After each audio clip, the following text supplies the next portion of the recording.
आप सदर विधानसभा से प्रत्याशी हैं, लगातार क्षेत्र में घूम रहे हैं। क्या लगता है सदर विधानसभा क्षेत्र में विकास कितना हुआ है? विकास विधानसभा में बिल्कुल नगण्य है। जी।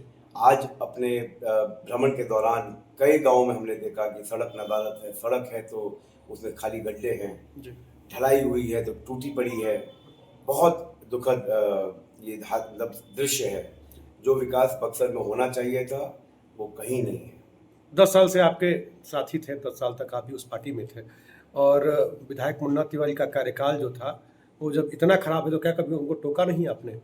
देखिए 2 साल से तो हम जन स्वराज पार्टी में ज्वाइन किए, संस्थापक सदस्य हैं। हम लोग पार्टी बनाने में हमने योगदान दिया। जहाँ तक रहा बात आपने टोकने और रोकने की, तो वो कर्तव्य, वो कार्य विधायक का है। विधायक को जन ने चुना है और हमसे ज्यादा उनको जन की सुननी चाहिए, जो उन्होंने नहीं सुना। क्या लगता है जन की सुन नहीं पाते हैं वो? जन की सुनते ही नहीं है। जनता क्या कहती है सर, आप जाते हैं क्षेत्र में? जनता तो हमें यही कहती है कि जब से जीत के गए हैं उनका चेहरा भी गांव में नहीं देखा गया, तो बस यही सर्किट हाउस में बैठे रहते हैं। और वो जहां बैठे रहे जिससे हमको क्या लेना देना। लेकिन क्षेत्र में जीतने के बाद जनता का यही शिकायत है कि कभी उनके दर्शन जनता को उनके गांव में नहीं हुआ। लेकिन आपसे तो लेना देना है उनको। आपकी चर्चा जब हम लोग उनसे की तो उन्होंने कहा कि वो तो भगोड़ा है भाई, पार्टी से हमारे भाई भगोड़ा है कांग्रेस के। आप हमको कहा? जी, आपको कांग्रेस का भगोड़ा कहा सदर विधायक मुन्ना तिवारी ने। सदर विधायक को हम बोलना चाहेंगे कि भगोड़ा का अर्थ जानते हो? पहले पढ़ ले कि एब्सकॉन्डर क्या होता है। शराब मेरे गाड़ी से नहीं पकड़ी गई थी। एफसीआई का चावल घोटाला मेरे ऊपर नहीं हुआ था। अच्छा। कुर्की मेरे घर की नहीं हुई थी। तो भगोड़ा क्या होता है? बड़े भाई हैं, मैं उनको एक नसीहत देना चाहता हूँ, इतना मत बौखलाएं। वो इतना बौखलाना उनकी उम्र के लिए ठीक नहीं है। भगोड़ा जिसको एब्सकॉन्डर बोलते हैं, उसका पहले अर्थ जान लें। और जो मैंने बातें बोली आपको जी, वो तो उनके साथ हुआ तो बेहतर जानते हैं। मैं तो पहले भी बोल चुका हूँ, बार बार बोलता हूँ कि कोई भी बयान जो वो देते हैं वो अपने आप को आईने में देख के बयान देते हैं। लेकिन गाड़ी में जो शराब पकड़ाई तो उनका ये कहना था कि ये तो साजिश हो गई थी मेरे साथ, किसी ने रख दिया था गाड़ी में। देखिए मैं उसमें नहीं जाऊंगा, लेकिन ये बात तो सत्य है कि उन्हीं की गाड़ी से मिली थी। ये बात सत्य है कि कुर्की उन्हीं के घर में हुई थी। ये बात सत्य है, सुप्रीम कोर्ट में इस मैटर को दोबारा भेजा ट्रिब्यूनल में। एफसीआई में चावल घोटाला, उसमें तो उनके राइस मिल का नाम है ना। हमारे साथ तो नहीं हुआ ना, तो हम कहां से भगोड़े हुए? भगोड़े वो है। लेकिन सर नहीं, हम उनको भगोड़े नहीं बोल रहे हैं।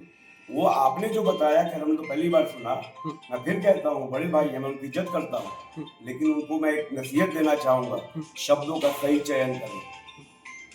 सर लेकिन जिस तरह से आप बता रहे हैं कि क्षेत्र में जाने पर जनता कहती है कि उन्हें देखा नहीं, पहचानते नहीं, कई दिनों से आई नहीं, लेकिन यहाँ तो जब नॉमिनेशन करके वो निकल रहे थे और हमने पूछा तो उन्होंने बताया कि जब तक जियब तब तक विधायक रहब।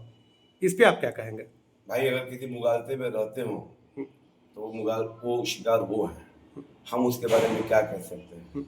वो उनकी सोच है। लेकिन क्या लोकतंत्र में इस तरह की व्यवस्था है क्या कि जब तक ऐसी कोई व्यवस्था नहीं है। अगर वो जनता का काम करेंगे, जनता के बीच में क्लियर रहेंगे, जनता ही मालिक है। जनादेश जनता देती है। हम पहले से कैसे बता देंगे कि वो जनादेश अभी को मिलेगा? सर एक सवाल करना चाहेंगे। चुनाव से पहले बात होती है कि बक्सर को धार्मिक स्थल बनाएंगे, सर्किट बनाएंगे, मैरिन ड्राइव बनाएंगे, न जाने किला मैदान को ग्रीन फील्ड बनाएंगे। लेकिन चुनावी माहौल में जनता के मुद्दों पर ना बात करके सिर्फ ताकधीन करना और सेवा पिलवाइल बात, सेवा सब बात, क्या इन्हीं मुद्दों पर बात करना ये चुनाव लड़ना और यही राजनीति रह गई है? हमें तो लगता है कि सवाल के बदले आपने खुद जवाब दे दिया। ये तो कर ही रहे हो। जो वादे उन्होंने पहले किए थे, लोग कहते हैं कि हम बना देंगे। 10 साल आपको समय मिला, क्यों नहीं बना दिया? आप सारी बातें छोड़िए, आपके यहाँ जो पंचकोशी का सर्किट है आप वही बना देते।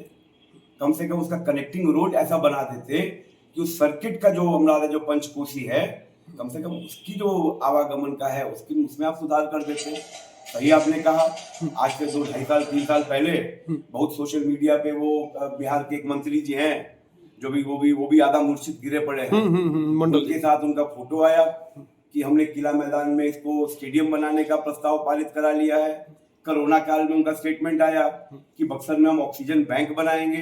तमाम ऐसी चीजें हैं जो आज तक कभी भी धरातल पे नहीं दिखा और आज उन मुद्दों पे बात न कर जो शब्द आपने प्रयोग किया, मैं वो शब्द बोलना भी नहीं चाहता, इन्हीं बातों को कर करके ये दिखाना चाहते हैं कि ये जो लड़ाई है, ये जो राजनीतिक जो हमारा अभी जो चल रहा है चुनाव का समय, ये दोनों जने मिलकर दिखाना चाहते हैं और जनता को गुमराह कर रहे हैं कि लड़ाई में यही दोनों लोग हैं। लेकिन जनता जो है बहुत समझदार है, जमीन पे जाइए, आपको मालूम चल जाएगा कि इस बार जनता बिहार बदलाव के लिए अपना मन बना चुकी है। वो तो कह रहे हैं कि जमीन पे तो हमने काम किया है, जिस तरीके से अभी वो रोड वाला जो बुनियादी स्कूल के बगल से जो रोड गया है वो उन्होंने कहा है कि हमने बनवाया है। तो 10 साल में सिर्फ एक काम किया उन्होंने। ग्रामीण इलाकों में लेकिन वो ये कहते हैं कि हमने कराया, और नीतीश जी जब यहाँ आते हैं तो वो उसका उद्घाटन और लोकार्पण करते हैं। बहुत ऐसे प्रोजेक्ट है, वो नीतीश में जो हमारा अपलिफ्ट वाटर पंप था उसका क्या हुआ? जब उसका उद्घाटन होने जा रहा था तो लड़ाई लगी थी निराला जी में और मुन्ना जी में, इसका हमने कराया है। आज उसकी स्थिति क्या है? अगर आप वास्तविकता में रोड सड़क मतलब आप देखना चाहते हैं तो आप ग्रामीण क्षेत्रों में जाके देखिए।